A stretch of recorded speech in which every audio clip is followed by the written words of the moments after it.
We are live. All right. Hello, everyone. My name is Richard Millett. The one. And this is the quarantine stream, the 56th one. Let us hear the ever beautiful, ever lovely, ever wonderful, evergreen quarantine stream theme, shall we? Oops.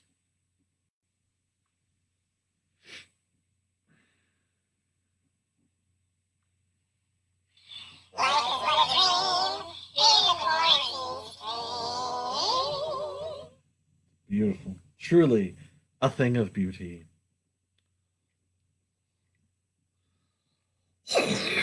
Hope you're all doing okay out there.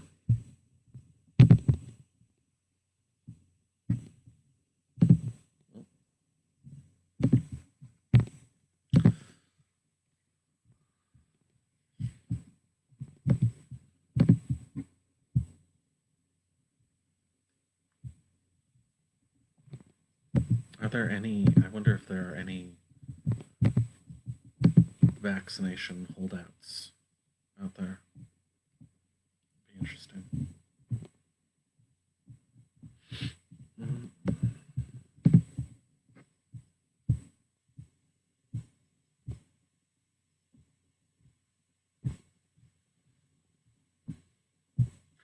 So I'm totally doing the thing I did last week, which is taking forever to get into the first piece. I try not to do that, but you know, excuse me, sometimes it is just unavoidable.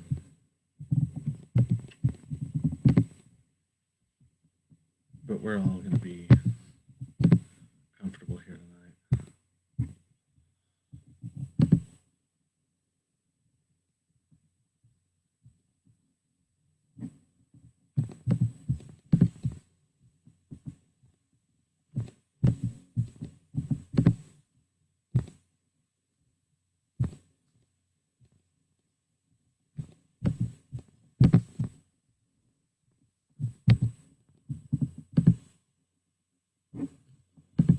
Aren't we? All right, we're finally going to do the first piece. Good Lord. It's taking bloody forever.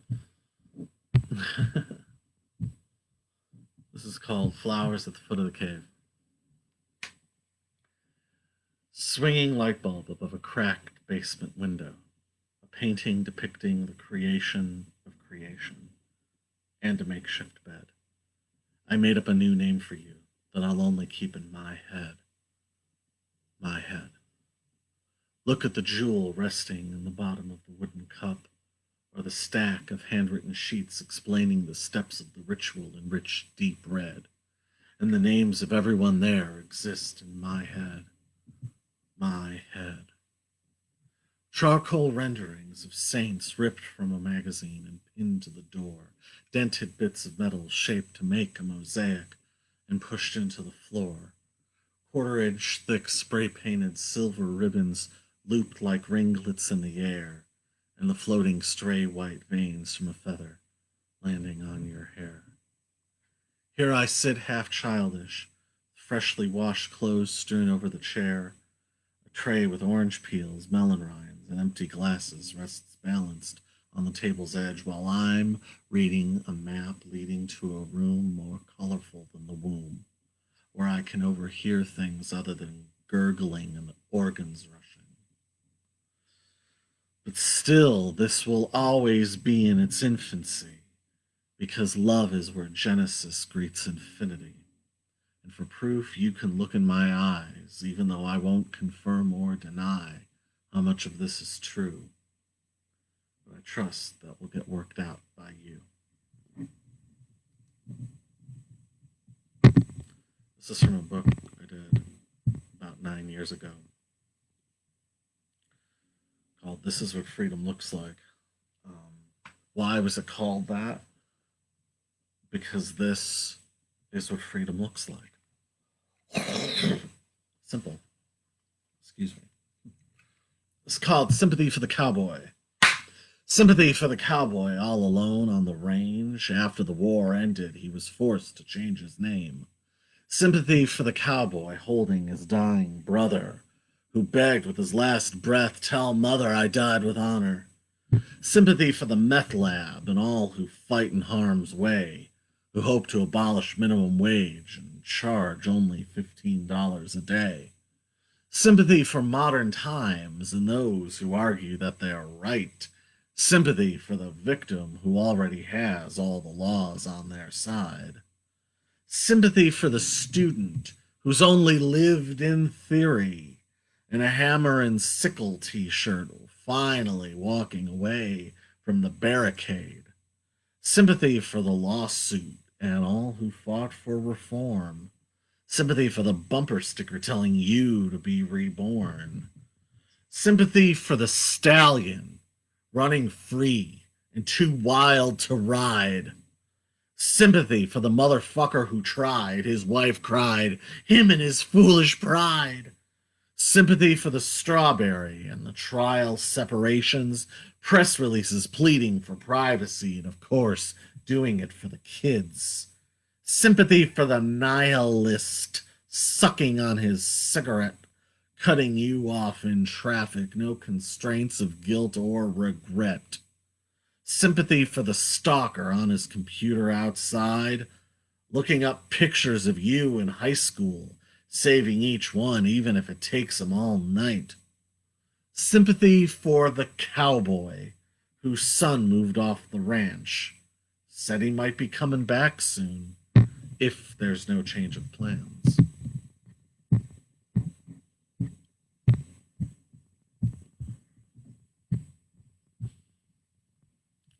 This is from a book that's I wrote 10 years ago, released 9 years ago. Dedicated to Beth. This is called Cheltenham Girl. Like a cloud, beautiful sound standing before the signal. When the light shines on the ground, it reflects off the wheel. Parking lot next to the short building on the edge of the desert. She sees it's harder to be a number when you're just starting out as a visitor. Cheltenham Girl. Cheltenham Girl. Clouds can't create the shapes they make or hold on to any rain. Precious, temporary, holding no domain. No machines, no cell phone or computers, clicking through broken links. Credit card, social security needed. She'll refuse to register. She really will. Cheltenham Girl. Cheltenham Girl. Every day, another wish, another mile. Closer to the point where I can portray it. Until then, all I'll do is sing to her spirit. She will return. She will return.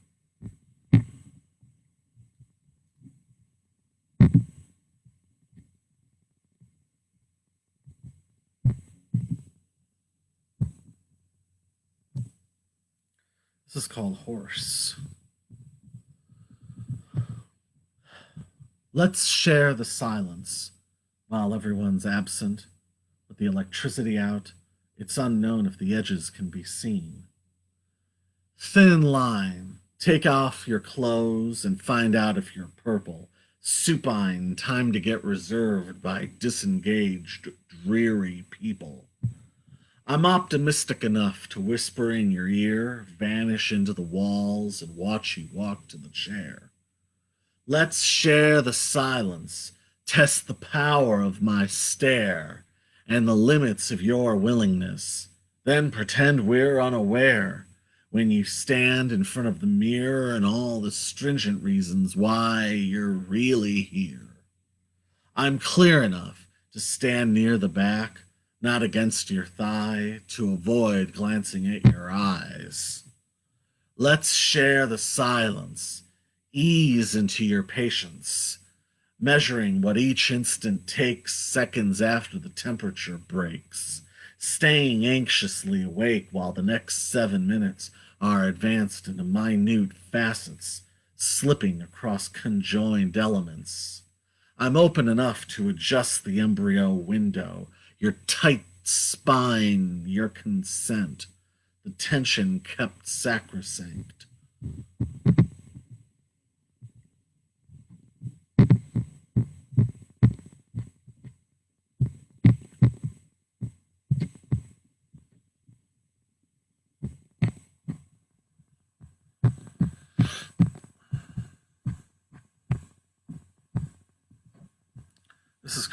windy sequins. Through the missing bricks, you can see a banquet table with a candelabra crooked from water-falling wax. On the other side of the missing bricks is a tablecloth with faintly gray cloth stains left by mourning doves. Through the missing bricks there is a banquet table, heaving with indentations from apples, persimmons, cantaloupes, and pears. On the other side of the missing bricks, there is a deer walking in the distance while a finger painting floats to the ground. Through the missing bricks, there is a banquet table, with unopened telegrams and sturdy silver trays stacked up with books about the Enlightenment. On the other side of the missing bricks, there is a pebble garden placed on a tree branch next to a mortar and pestle. Through the missing bricks, there is a banquet table, lined along the bottom right edge with bowls of cold dandelion soup. Seated 45 degrees away from the banquet table is a man with a salt and pepper waxed mustache humming waltzes and complaining about the distortions of sounds and colors. 110 years old, and he doesn't know the electric blue can be beautiful too.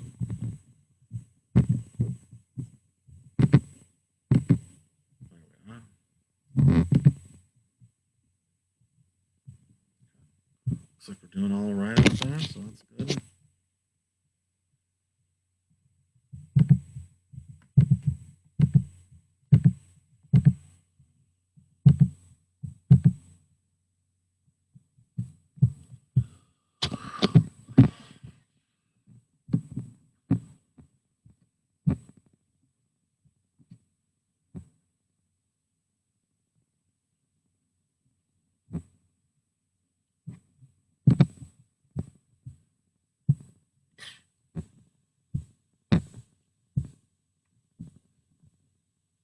It's called Submerging. My thoughts stop. My muscles go slack. I sink into the gray water. I rise, pick up shells, and see something inside. I see a spotlight bathed in cream, a turtle swimming slowly, and bioluminescent plankton out past the reef. I am not the follower. I have nothing to prepare for. I am not the leader. I've got no form. At this moment, I'm no one's son, except for my father's father's father.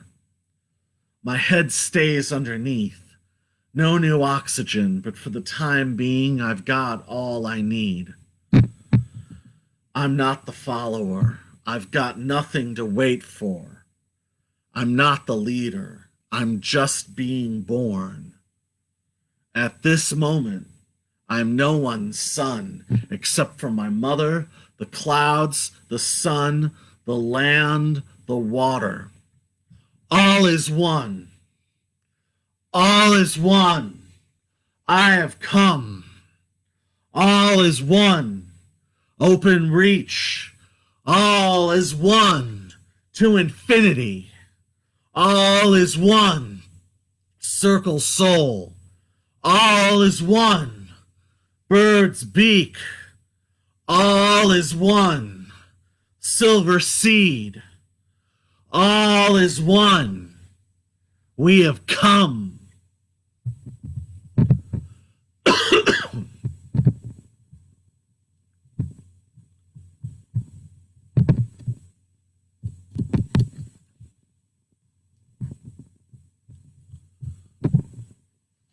It's called Parallel Place.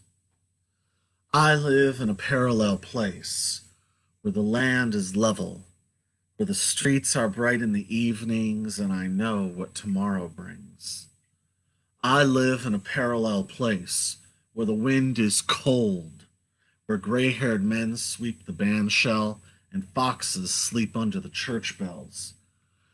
I hear the lank-haired women walking in the morning, their faces shaped by the sun. I live in a parallel place where there's endless electricity with very low voltage, where everyone dies of old age.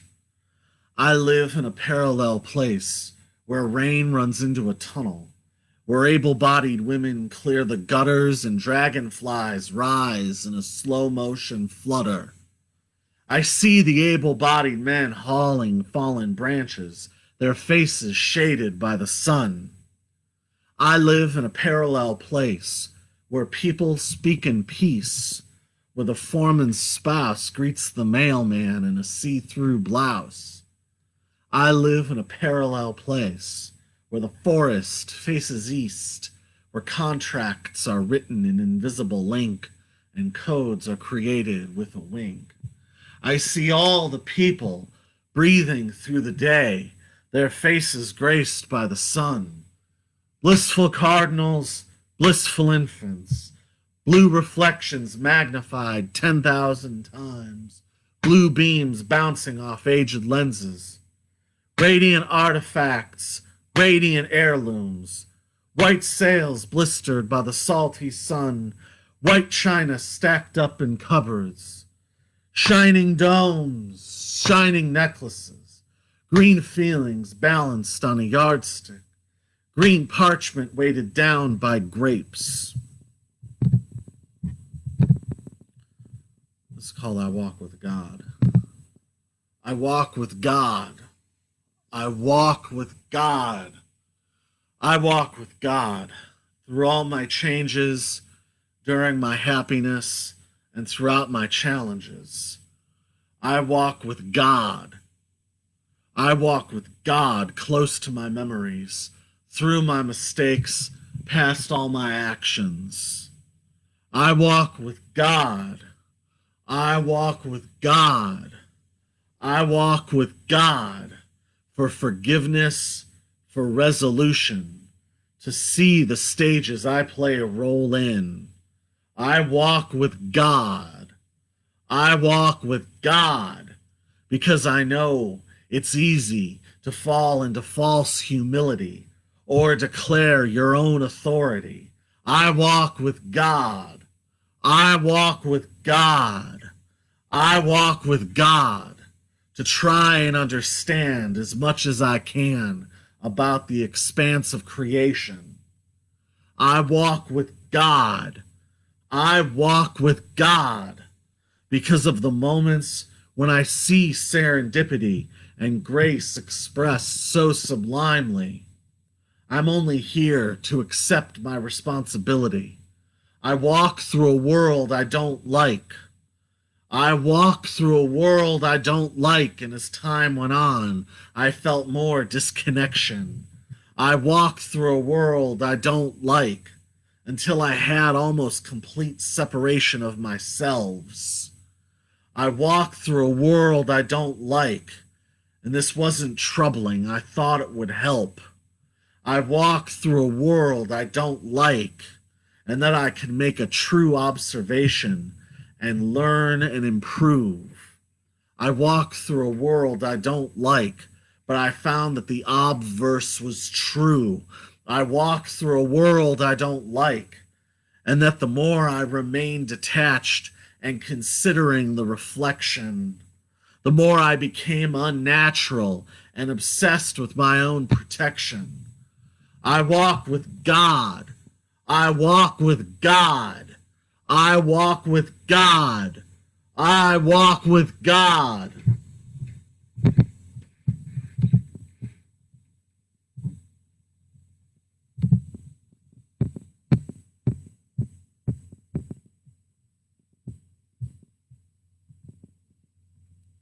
It's called Milky Skies.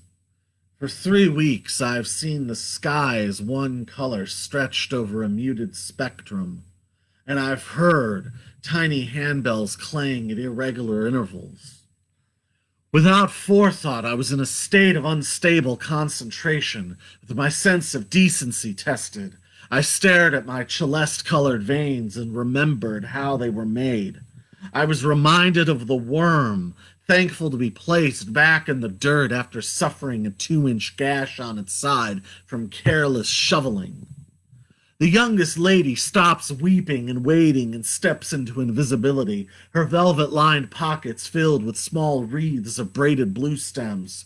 While embarrassed at how much she once admired her mother's brooches, she now fully blushes at her wish to own an ocean full of stone. Her friends' repeatedly requested questions only furthers her hesitation, so she leaves a small note of explanation.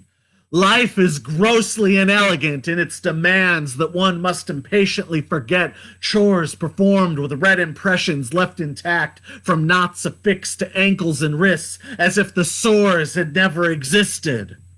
Shock of copper curls, cerulean halos in his eyes, considers his environment, and with his shoulders pinned back, adjusts his balance and stands straight up in his raft. The one idea that has possessed him so vanishes out from his mind, pierces the sea, then its velocity escapes gravity and reaches away past the sky. But he fears no lack of purpose, or whether this time has been meaningless. He has total devotion to the base truth of his vocation. His ankles give way and he falls back gently, lands on his hands while some water splashes in. He considers those who would deride his actions and thinks, I don't require any clothes. I'd rather remain naked for everyone. I felt watched when I first voluntarily gave away confidential information, then tried to explain the layout of San Antonio to a stranger who never knew I'd never been there before, and now, as minutes become limitless, any vows I made always sustained me. I felt watched when my thinking was clean and capable of strict reasoning, and I rode along freshly painted runways, left notes on license plates, brambles, and high chairs. And now, as lassitude disintegrates, any vows I made remain unchanged. I felt watched when my legs were bathed in a heat as persistent and unruly as a bat taunting a seal, repeatedly landing on its shoulder and squealing. And now, as fury impassively fades, any vows I made could never break. I felt watched when I attended 10 drawing classes and attempted to finish a full circle freehand without interference between thought and motion. And now that my hands are patient, any vows I made are everything. Here she flies! And now we know if the promises made more than 10 years ago have been kept. Here she flies, with 2 pens, rosary, brass paperweight earrings, locket, and measurements written out on a business card. Here she flies, gums and hair receded, a miniature brace for a baby wrapped in grade hardened plastic. Here she flies with an oxygen tank bubbling ceaselessly, a UHF channel on the television showing an old western silently. Here she flies while I stand with tentative confirmation, a glass of thickened water and 3 empty white boxes. Here she flies with skin like marble over winding staircases and rooms with seafoam colored walls and intimidating machinery.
It's called Two Franciscan Nuns.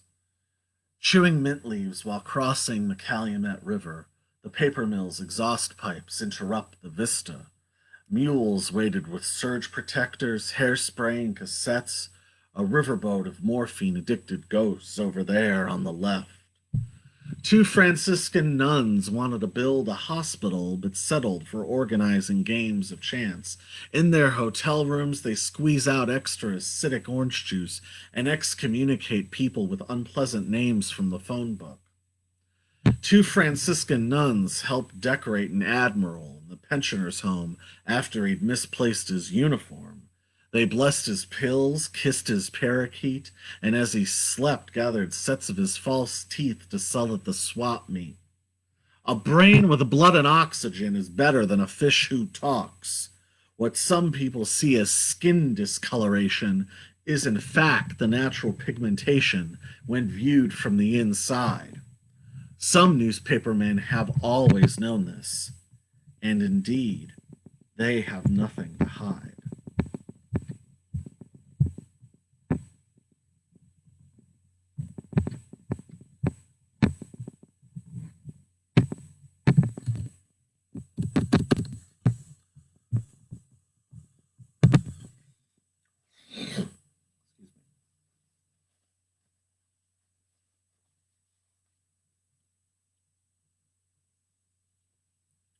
This is called Should I Go In? The silver peppermill whispers to the hammer that she's an airport. And though she never really shows anybody, I still know that she's an airport. If you stop at her coffee shop, she'll charge you extra for a plastic top. The well water ice cubes have heard this tale told before, but she's an airport. A zebra's chewing gum can confirm the reports that she's an airport. If you take off your shoes after the security stop, she'll throw them in the air and they'll land in the baggage cart. Run down the runway into the center of the day where the sun is pointing down to the ground. Reach all the way down to touch your toes and remember a story you'll want to pass along someday. Run down the runway into the center of the day. Reach all the way down to touch your toes and remember a story that you'll want to pass along someday. Sassana Tropria Dina Rataf Siamaraf Delif Atu Nrax Sklats Re Retam Said Nak Irakaf Ganinip Sevet Kelfer Selbuab. She's an airport and her father is a farm filled with corn stalks. Her mother is a candy factory spinning reflective baubles, every color candy. If I could implicate, if I could talk to you, I will some more. And just like in today's world of opinion and denunciation and admirable like in pictures and friendliness and outward inliness, maybe I'm on the thrust of that. She dreamed she was a train draped in robin's egg lace. She couldn't keep still in one place. She dreamed she was the only train running on the 4th of July, filled with whipped cream to burst and streamers to fly. She dreamed she was a train running past the impound lot, and after every platform on the route, she'd whisper, I still love Phil. I still love Phil. I always have and always will. To know him is to love him, and to know him through his art was the single most profound way of knowing him ever. And she was sad when they closed the gates at night. She dreamed she was a train filled with die-cast metal engines and cowboy hats, ordered by the civil rights worker's favorite daughter. She dreamed she was a train, her earrings flashing orange lights. She waves hello to the one car she'd stopped at the tiny suburban crossing late at night. Straw on the road. One single streetlight waving in the wind, and there the train, a train to get the tracks loose and rattling. Rattling tracks reminds her of those aunts and uncles talking over each other loudly at her grandmother's birthday. Rattling tracks reminds her of those aunts and uncles talking loudly over each other at her grandmother's birthday.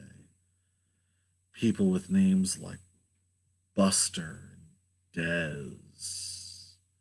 People with lumps on their foreheads. Unexplained bumps and liver spots making Sounds trying to hold their dentures in, having arguments about the cost of grapes, baseball scores, and what routes they took to get there that day. All talking loudly over each other at her grandmother's birthday. Rattling tracks reminds her of those aunts and uncles talking loudly over each other at her grandmother's birthday. Birthday. Birthday!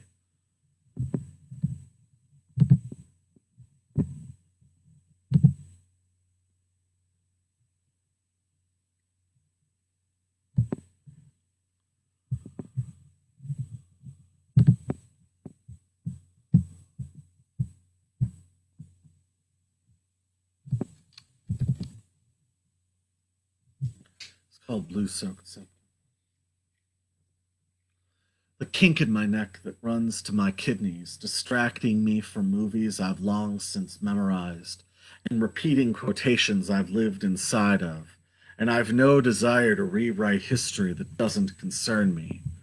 When what I didn't know already felt familiar, when I saw the inscription on my commemorative plaque had been worn back to smooth silver, when I slipped behind the mist, changed clothes, washed my hands, and shaved, with no light and with no intention of anyone seeing my face for a while, I was willingly walked through a coal-stained city lot and deposited in the back seat of an already running windowless army green car, which was then locked from the outside.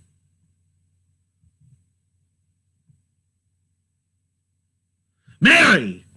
Had I abandoned my practice? Committed an indirect affront in my brief absence? My name is Keith. The beggar at my door raised his arm but soft, while I listened to his parables that had no center. My name is Luke. With an auspicious mistress beside me, I looked at a baby looking out a window at fluttering street signs. My name is Julia. My temper was gentle as I read a sermon called, "Are you here to celebrate the death of death?" My name is Giles. I wish that I'd been obscured when my ears were bitten with endearment, while I was plainly ignored. My name is Grace. I was observed by 3 people whose accounts proved suggestible and fractured. My name is Abigail. I faced hard construction when I, in truth, spoke forcefully about my forged fingerprints. My name is Morgan. I spent twilight emptied, save for sketching a red tunic on bent paper. My name is Brooke. I was registered in a hotel under an assumed name and made lists of families that I pitied. My name is Gabriel. I singed my hair and clothes trying to be recalled. The sky's been moonless for 29 nights. Why couldn't I stay? I was bothered by the way the streetlights hit the trees and reflected off the leaves. I took a knife and short length of rope. 6 hours later, I'm waiting for you to arrive, carrying a scepter and wearing a breastplate with frayed shoulder blades and exhausted eyes. I'm waiting for you to arrive, sitting cross-legged on the sodden deck with wayward souls who were barely seen. I leapt off the ledge and was soon out of haunt as I climbed the concave shores, wondering if I should forage, catch a gudgeon, or eat unbruised fruit that had fallen. The gravelly, guttered soil gave way to encroaching forest, dense with rows of weighted, wet, purple limbs that succumbed to gravity and wind. Then abruptly I was in the center of a champaign, and the only objects I found were short rows of tree stumps and stones, each carved with the query, "What made you look here?" I jaunced away into the odd even as I was again pursued by the thicket's reach. The thorns licked my calves, the anthills shone like pebbled glass. I brushed past a frog with a violet tongue and discolored teeth, who gulped for relief while his body remained static like a splayed thread in aspic. I made my way into the antres and found myself prating, "Prithee, pray tell what you remember of working your hands into the mud and feeling it curl up underneath your fingernails. It feels like a relic reunited with its original setting after having been figured lost or only seen in a dream." Betimes I glanced around for the traveling lamp while standing beside the curvature, hearing myself call to datelessly abandon wizards and leasing and be faithfully young-eyed. I returned once more to the champagne and sat among the stones in silence. I received no visions or visitations, no inspiration to invent an incantation, and in this vacuum of communication, I only experienced the sense or perchance suggestion of the imposing press of eras and atmosphere. And now I notice this restless weather, shy beams of sunlight moving sideways through the strings of remaining rain.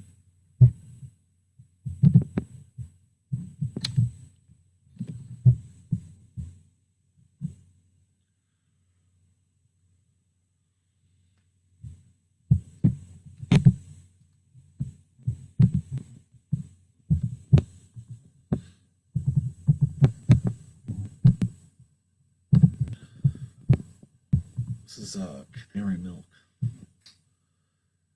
Sweltering sun in the forecast, but it's raining right now. Retired teens nostalgic for holograms as their granddads watch rocks roll on the ground and wonder when they can be farmers in glass pods on Mars. While Amanda eats factory fresh candies and laughs jaggedly at vulgar stories.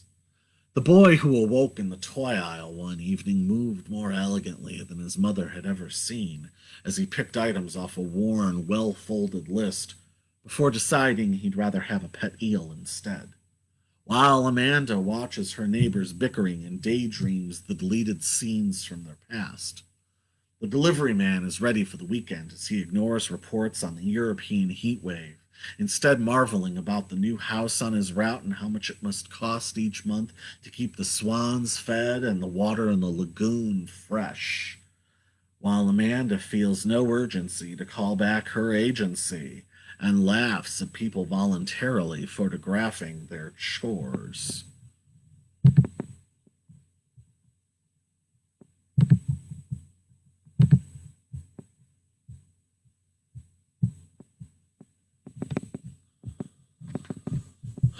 All right, we are going to do the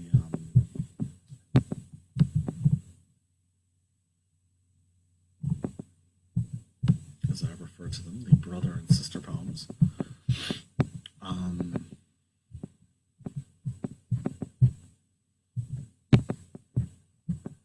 the first one is going to be Jade. And then we're going to do the Tide.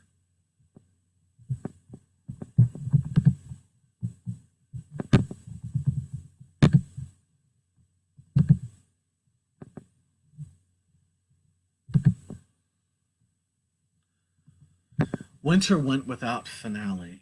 One brain with seagull emeralds and a chop of jade thicker than my wrist. Glancing became the transmission, like a doorbell whistling in a veterans parade.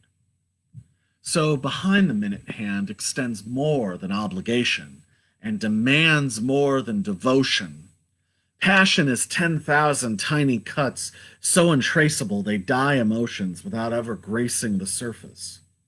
Lightning travel celebrations and standing full face toward the stark light and thin wire sword play. Who's been saying in this bed? No one without articulation, tempo, and psychic extrapolative hysterics. At the break, I am pacing, ignorant to stillness, shattering shins, pushing flagpoles out of the fields, locking engines to mortar, and blushing with inevitable glory leave. And this is the Tide.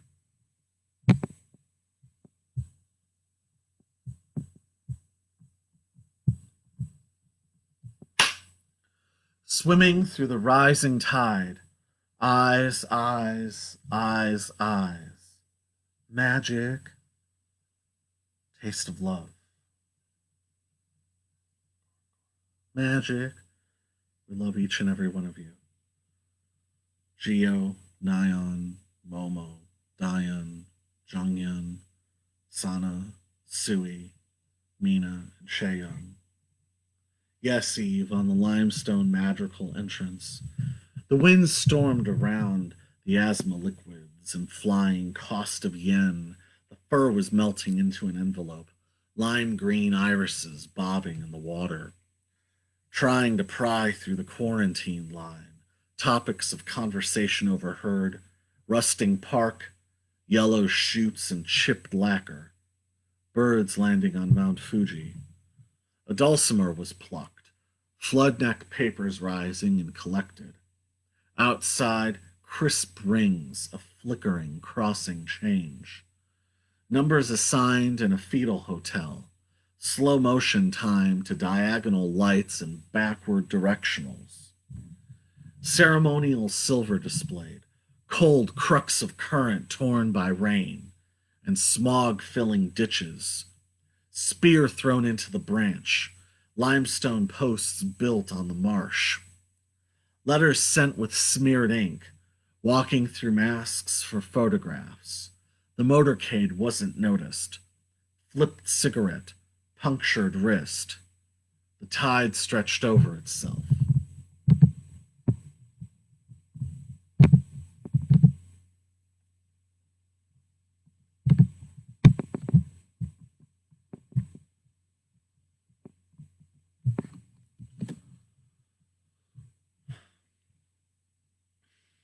This is called Water. Water, water, water, water. Water, water, water, water. It would be good if motion could evaporate and then solidify into a form we view in flux, or be on course to be boundless and sing of the sea. Aiming a voice at the sky, never again I'd read a tattered sign. My body no longer closed in the folds of dirt and clay, but wind-blown and awake, seeing droplets and rivers become oceans and lakes. The salt darting through the air ends my hunger. It cleans the shore and surprises its permanent structure. As the molecules become lighter and smaller, dance in the water, woman and man. Thou shalt have a boat, thou shalt save a fish. Thou shalt be steering when the boat comes in. Thou shalt have a vision up in the crow's nest. Dance in the water, woman and man. Dance in the water, dance for the birds, dance for the wind, dance for everyone on land. Thou shalt see the king before the revolt.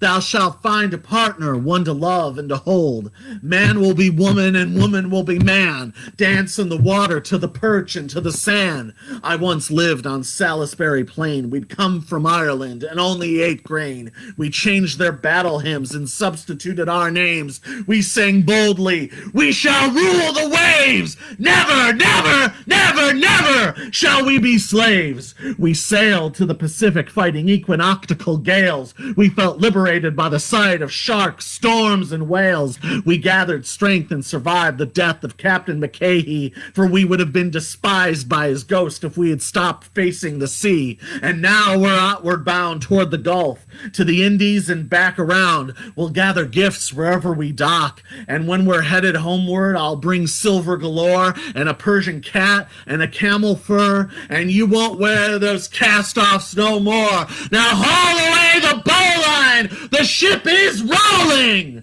It's a tough life we merchants undergo, and we don't give a damn how hard the winds blow. The sailors gave us a bad name. They let us fall through the weary waves. They throw a hatchet in the floor of their boat, and if it doesn't sing, you'll hear them gloat. But if we roar out of order, never again would we see the sea. No more! No more! No more! No more! We sail with a northerly gale to our island home in the county of Cork. Our mainmast sprung, our pitching done, fire in our stomachs, salt water in our lungs. Now haul away the bowline, the ship is rolling.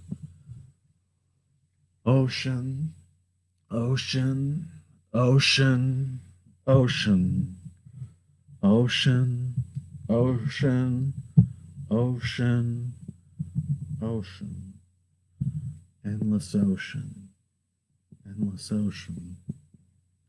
I moved where I could see you, away from places I couldn't see through.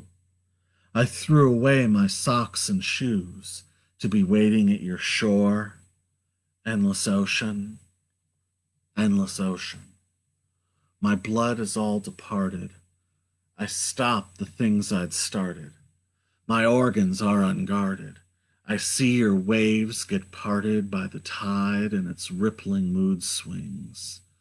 Endless ocean, endless ocean. You sing so perfectly. I am in love inside the cotton of your warmth. Endless ocean. I'm calm and now I'm here. Your reflection is so clear. The sky is just a mirror, an imitation of you. Endless ocean, endless ocean. I don't need to talk.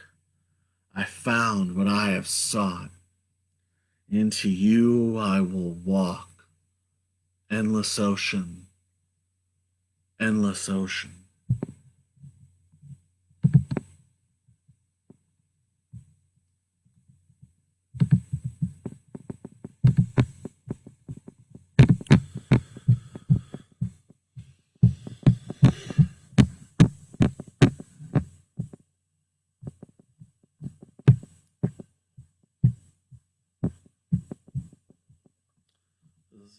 Much older one called Moonlight and a Dirty Tea Bag. I spend my time in theaters, and when I get home at night, the plasma in my blood always pounds too fast, and the broken overhead lights can predict what's going to happen tomorrow. Yeah, the night shows off your real feelings. The streets are chipped and cornered. There's a punk rock kid with black-lit spiked hair and a lonely mechanic who tries to hug his customers or something like that. The cops always fly past, oblivious to it all. We happened to hook up by chance. She was snake dancing through some guy's shirt. Our conversation had something to do with the Renaissance, but to be honest, I can barely remember. So we went back to her place. Her skin turned the color of a Dalmatian, and she laughed at me when I started talking too much. There were whistling monks in the corner wearing crowns of jewels, and I tried to play the straight man amongst all the cacophony. She took my hand and told me that it was all right, and when we got on board the satellite, she sang folk songs all the way to Mars. She took my hand and promised me that it was all right. And when we got on board the satellite, she sang folk songs all the way to Mars.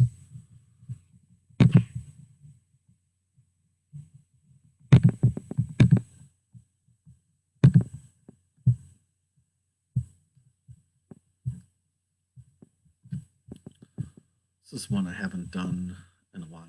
For a period of time, I was doing it every week, but I stopped doing it for various reasons. And now, for different reasons, it's time to read it yet again. This is called Cruelty-Free Heroin. When the Guardian goes mad, the sun rains against their eardrums, indistinguishable from Morse code tapping out on a copper plate. Yes, when the Guardian has gone mad, they're found singing love songs to tanks, draping staircases and flags, breaking car windows to decorate their faces with the glass. When the Guardian goes mad, they're captured pushing a pickaxe into an LED screen and detained for threatening to throw snakes at gas station attendants.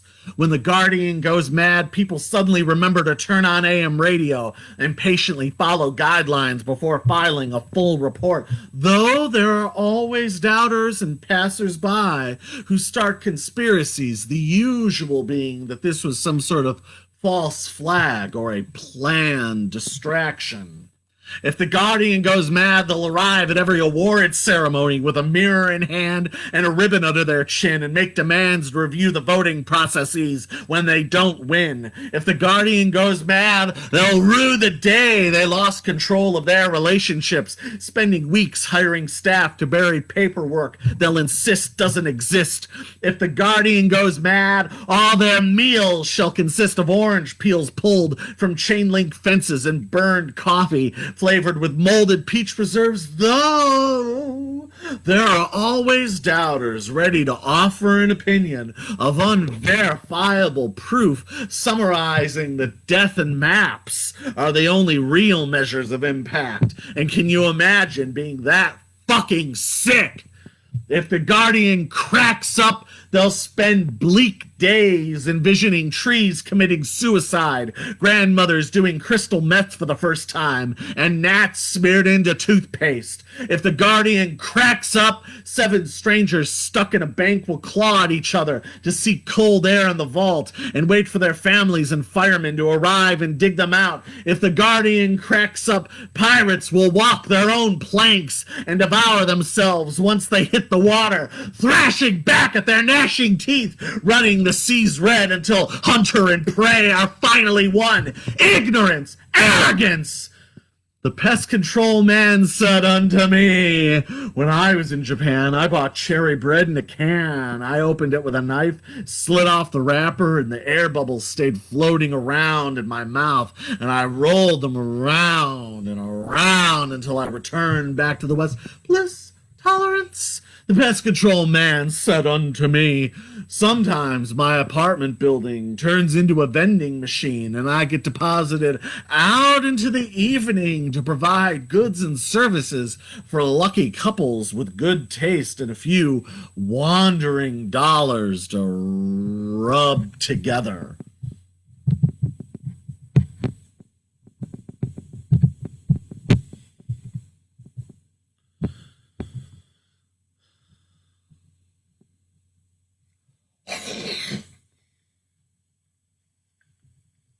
Excuse me. All right. Let's see how this goes. It's called The Coal Miner. Ring the bell, all aboard! Ring the bell, all aboard! Oh, the red haw trees were planted by Mr. Devlin in 1884. He wanted everyone to have a home in the new Spring Valley. The building started soon after, the red haws ablaze in blooming glory. The sweat of the workers made a glorious sound before the break of day. Oh, in the hours of the morning, the glare of the sun comes down Dakota Street. We pick red haws next to our home in the new Spring Valley. A man must know his worth if he'll go boring on East St. Paul. If he doesn't, it will be a meaningless search, and if he stays too long, he might miss his call. Red haws up there, dangling from the trees. Gather as many berries as your apron can hold. Meals should properly conclude with red haws. We can serve them on the silver sundae tray. Once I overheard talk about trees in England having remarkably similar fruit. I'd like to see for myself one day. I wonder how much we'll get paid for these red haws. Joe, Marie, and Agnes all get sent to the fields outside of town. They wave at the wildcats on the bus, and they fill their buckets with red haws. The miners buy them at the end of a shift. Lewis, I get tired in the mine. You pack up the iron and take it to church. I wish you wouldn't clean for free. Since Betty died, you've been capsizing, spoiling Josephine, and enslaving Marie. I drove to the doctor. I paid for your visit, too. I didn't say anything else about it. Bernice has polio in her arm. She constantly follows you around. You could stand to provide a better model than being a mother who finds herself so interesting.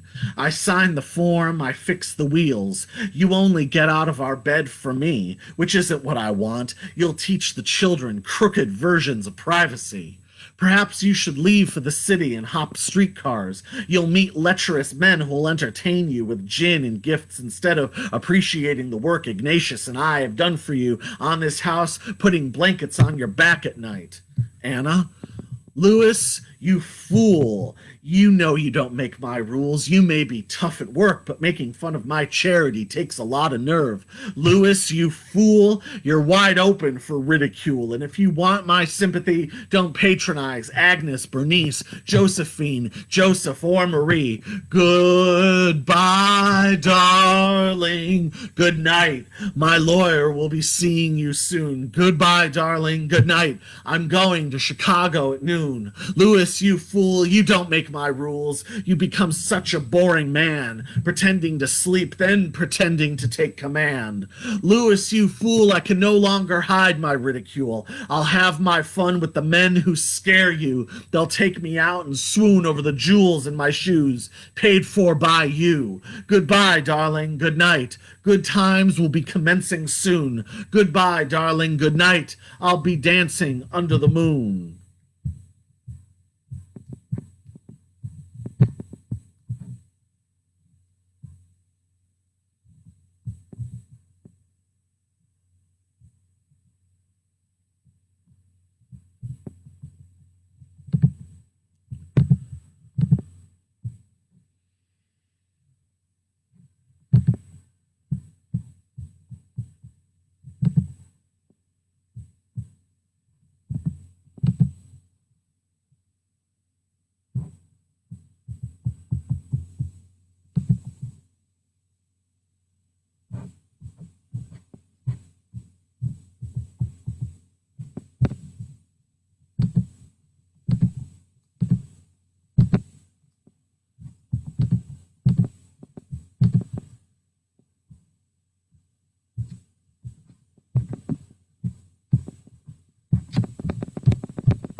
All right, this is called Animals. You soak the carpet in lingo, scratching the hair off your arms. You kicked out the stranger, ridiculed the superstitions he held on to. You lie restless, staying clean, wiping sweat, maybe. And I think about this quite a lot, pressing the grooves of my fingerprints into my forehead, sending an idea that reminds us both. Hell! There was another plan, in crumbles of sugar. I saw wild motion. I hunched towards it. I looked at it happening. It felt like a parade, elephants awake and gallant. I had been so nerve-stacked, the loops of my heartstrings matched my eyelashes. I wore a royal blue jacket with gold sleeves. There was a swirl that came from the trumpets, a triumphant chaos of repeating. There were banners hung from the tusks. My fingers had gone purple from clutching the baskets next to me. American Gothic didn't have this many thorns or any sepia tones to run on. I was welcomed in the house. I ate the cracker offered. The speech heated steadily. I found a pit of flower seeds. The displays had chanting and chips of bone and silver, a collection for the prison and dry hides of hunters. There wasn't an explosion, but then the ground bled. I swam through the cracks. All the plants had red stems. I want to be new. Roll on straw. Get my ribs bit by a tiger. I have memories about you, that cackle. I could see you bumming a cigarette from your grandkids with a sizzled mouth and bald patch. When you were younger, you were spring in your superhero underwear, but you couldn't be my life. We never paid rent to each other, and there's so many people who don't know where to go to battle. I can climb to the top of the bungalow and jump off the second level, kick my legs on the way down, and get strawberry Italian ice at Freddy's after. I can climb into the Nova, and when my foot goes through the floorboard, I'll flag down a passerby, pay for a ride on the Thresher, kick my legs like Mark Monday, pretend to do what Tony did, kick my legs like Mark Monday. Wolves that land can burst into fire, deer protect themselves, and bears break into grain silos. Rabbits are the rats of the desert and crawl to eat the mice on the plains.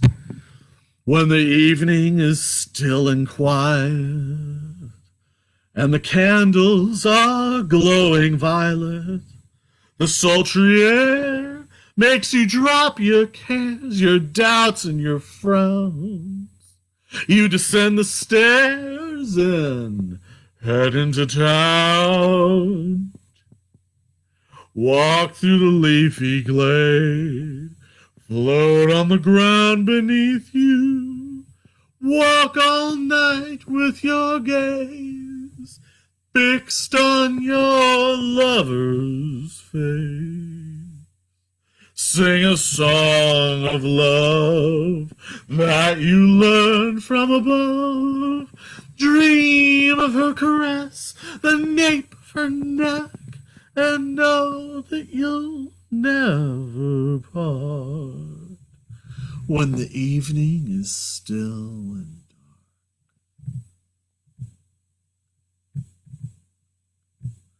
light remains in your heart.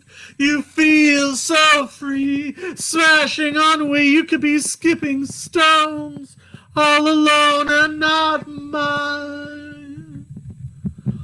Walk through the leafy glade, float on the ground beneath you, picture her delicate face, and ring the bell at her gate. Sing a song of love, feel your joy soar like a dove, and when you're at home, reading her poems, you know that you have found someone who can make all your dreams come true.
It's called 1001.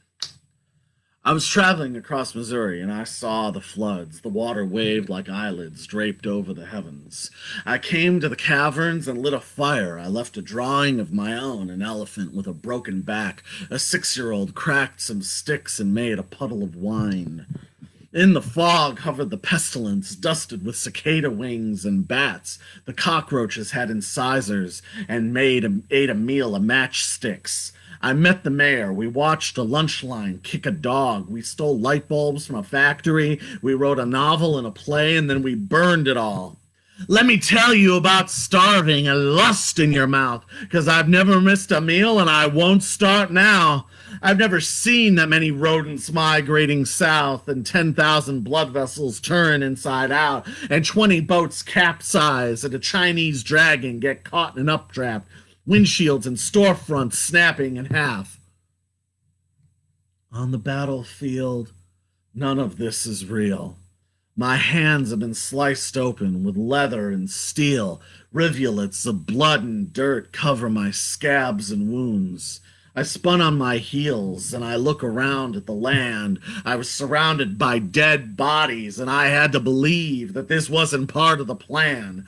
So I threw down my gun and I yelled at the sky and I said, God, you bring whatever hell you want to on me, because I'm not afraid to die. And the earth's rotation sped up and I cried out, hallelujah! And I saw squirrels and worms clinging to the dirt, almost paralyzed, and cannons started flying forward, and lightning blinded my eyes, and I saw the door on either side, but I was not terrified. I saw the path I had to take for the rest of my life.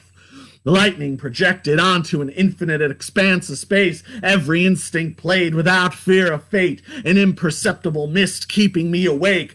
Blue air, blue skies, blue land, radium and spring water, holding reservoirs in my hand. And then I come to with my brother standing over my face, crying because he thought I was gone. And I bolted upright and, using his shoulder, leapt to my feet, and I ran away hollering. Will there be liberty or judgment? And are you going to look for a drink in a dry riverbed? Do you want to be cleansed in dusty rocks? Try to wrangle yourself out of chains and just get encrusted in flakes of rust? That man over there don't care about what happens to you or who you'll pledge your duty to. Will you toil in drudgery when honor and dignity will stop you from crawling? Will you accept death's sting and impassively function like a ghost, like a legging on the Great Spirit? Or will you cast off this burden, this bondage, and find joy in better things? Death! Death, I take the trumpet from your mouth! Death, I walk to drown out your sound! Death, I puncture your drum! I will not march, and I will not watch! Death, the fear overcomes me, but I shall not succumb! Death, I will continue to laugh! Death, you will not seize my spirit while I sleep! Death, I will stand victorious over your sarcophagus and bury it in Stickney! Death, I will use my will at your most evil! Death, I will starve instead of choking on your cattle! Death, I won't keep any secrets, and I will stand as I am! In the front of the market, cars were floating away. Wind was fiercely blowing. The flags were hoisted, faces filled with roiling rage. An ambulance sped by. A deer was tied to the top. The school nurse broke through the front door, used her hands to dig in the ground, then emptied the contents of her purse out. She fled hysterically. Searchlights pierced the day. Sirens were silenced. Buzzing mutated to stillness. Birds gathered in small circles. The trees and roads looked sore. People's chests and arms bruised. I saw a signal from the window and took a picture for proof. I counted the change in my pocket. I remembered Tony and Mima's phone number. I was a boy and they couldn't get me off the swings.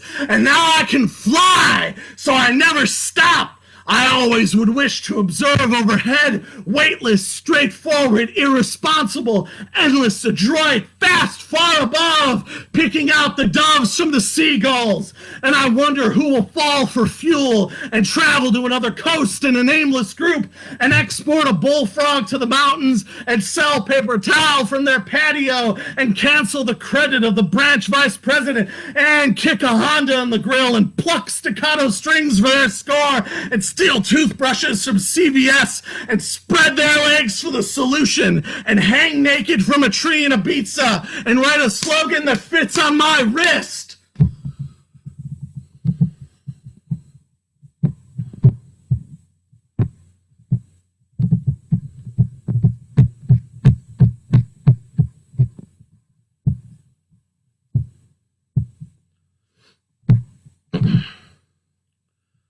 I wrote this back in 1996. This is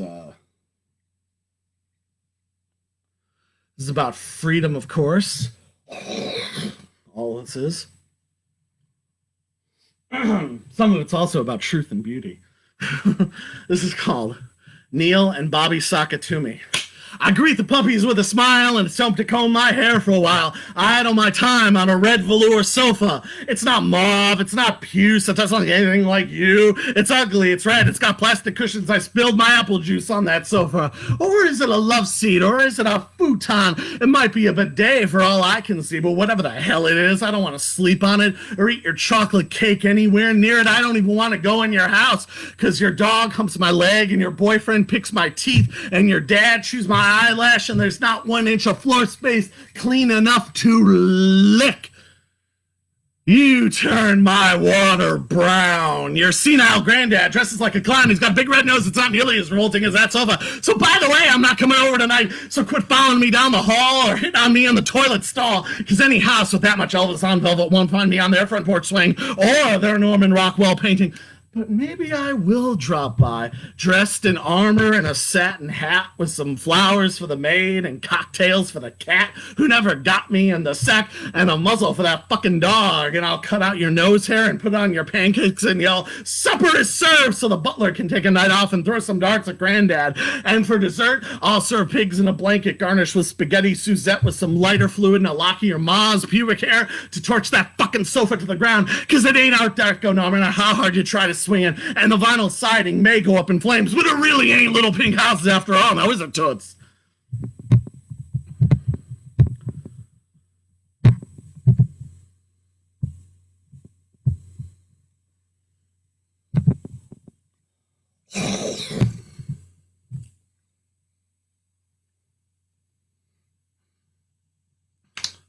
This is White Cello, and then we're going to go straight into Dance the Night Away.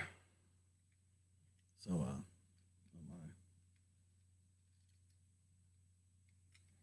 yeah? All right. All right. Take the white envelope next to your right hand. Give it to me here. Look at the ceiling.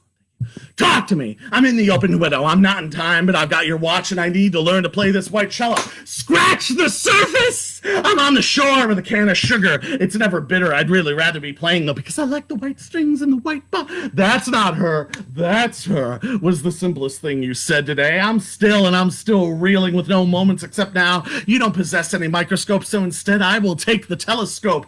I'm trying to be angelic, which isn't easy after getting desensitized with disappointments every night, eating fresh vegetables, but planning, oh, you already know. And then you talk me out of it. You don't have a pistol in your waistcoat. Your teeth aren't flecked with flax seeds. My misjudgments are my own, and most are unknown. But just because I'm a pacifist doesn't mean I'll last any dumb motherfucker abuse me. And speaking of myself, notice me! I'm standing next to the tree where the guy crashed the stolen car, then got out and ran for it. But I can behave for over 100 days, and I've squandered my efforts and so much goodwill that I sometimes still need to convince myself that I should try to learn to take lessons to play at all. But I'm sure that you want me to, and I know what I can do. And with that, we're not missing anything. We're humming songs through the phone. We're midnight movers. We're holy rollers without a religion.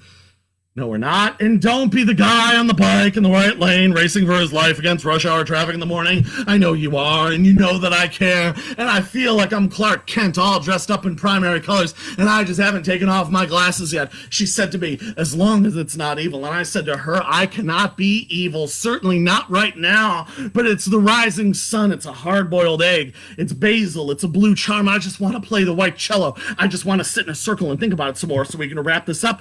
Or are we gonna test people's patience? No. I'm just thinking out loud. It's warm communication going on here. See, that's what I'm fucking all the ways on about. So instead, we're gonna change some channel. Quarters, dimes, and nickels, and all Sundays must be wearing a blue suit. Go to Swanson, cut off your Swanson. It'll be like a reverse safari where they put lions, cheetahs, and tigers in a truck and drive them around and show them people shopping and walking down the street or pumping gas. It'll be the apex of manifestation. It won't be something that's in the Bible. It'll be just like the Bible. Or it'll be a suburban safari where some guy named Greg gives you a little pith helmet and little plastic binoculars, and you could wait under the kitchen table for the cat to use the litter box. But why does it gotta be white? Never heard from before. Advertising space available. Clean, clear water. And, of course, the tastiest tomatoes.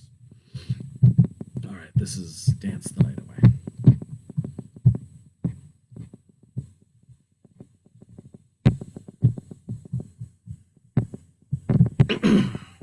A blue wave sprayed gently onto the window. It remained an unfaded crescent reaching over the rooftop. Birds flew through untethered. Droplets yawned in sonorous applause. The shape succumbed, giving way by matching passing movements, as when water splashes in the sky. A maypole stands unraveled while a sunfish kisses a butterfly. The fences were then a canvas, soaked tissue paper sprung over electrical wires, fragile forktails freshly shaven, as bronze tiger beetles glanced up at the heavens. Dance the night away! All right. And that, folks, concludes another exciting edition of the quarantine stream. We hope that you've enjoyed this. By the grace of God, I will be we will be back next week. I'm pretty confident that we will be. Hope you're all doing all right out there. Let us hear the quarantine stream theme one more time, shall we?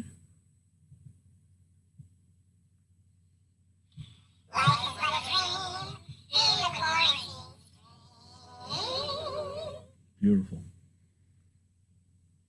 All right, folks. Until next time, stay safe, stay smart. Here's the important part: stay free. Because you already are. Yes. Yeah, got that? Right. All right. Like I said, by the grace of God, we will be back next week. We hope that you've enjoyed all of this, and we hope that you have enjoyed our glorious opening acts, Wow Beautiful, and stickers. Yeah, it's fucking magic. So anyway, like I said, by the grace of God, we will be back next week. Hope you've had fun. We certainly have. Until then, goodbye. Goodbye.